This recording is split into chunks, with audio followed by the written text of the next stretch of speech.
Hi everybody, my name is Leanne Jones and I am married to Nicholas Jones, who is the Director of Student Ministries here, and I'm excited to read to you a story from the Jesus Storybook Bible called A Little Girl and a Poor Frail Lady from Luke chapter 8. There once was a little girl who didn't get out of bed one morning, or the next, or the next. In fact, she didn't get out of bed for a whole month. She was very sick and no one knew how to make her better. Jairus was her daddy and he loved her. One day he was sitting by her bed holding her hand, wishing there was something he could...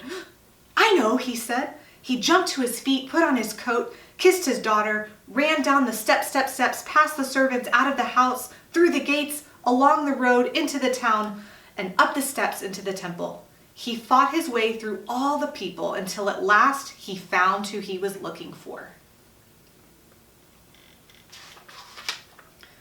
"Jesus," he said, falling at Jesus' feet. "My daughter," he pleaded, "please."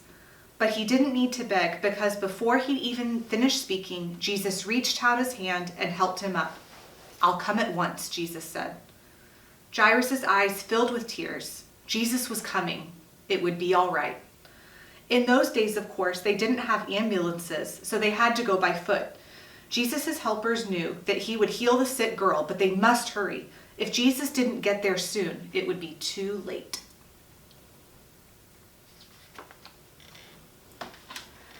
But everyone was in the way, hustling and bustling, jostling and pressing, pushing and shoving, squishing and squashing. The disciples ran ahead, forcing back the crowd. Suddenly, Jesus stopped. His friends looked back. What was he doing? "Who touched me?" Jesus asked, because he felt power go out of him. "Me," said a frail lady, looking down at the ground because she was ashamed. The poor lady had been sick for 12 years, and she had to get well. She knew that if she only touched Jesus' coat, that she would be healed. So she touched his coat, and instantly she was well. "We don't have time," Jesus' friends said. But Jesus always had time. He reached out his hands and he gently lifted her head. He looked into her eyes and smiled. "You believed," he said, wiping a tear from her eye, "and now you are well." Just then, Jairus' servant rushed up to Jairus. "It's too late," he said breathlessly. "Your daughter is dead." Jesus turned to Jairus. "It's not too late," Jesus said. "Trust me." At Jairus' house, everyone was crying, but Jesus said, "I'm going to wake her up." Everyone laughed at him because they knew she was dead. Jesus walked into the little girl's bedroom, and there, lying in the corner, in the shadows, was the still little figure. Jesus sat on the bed and took her pale hand. "Honey," he said, "it's time to get up." He reached down into death and gently brought the little girl back to life. The little girl woke up, rubbed her eyes as if she'd just had a good night's sleep, and leapt out of bed.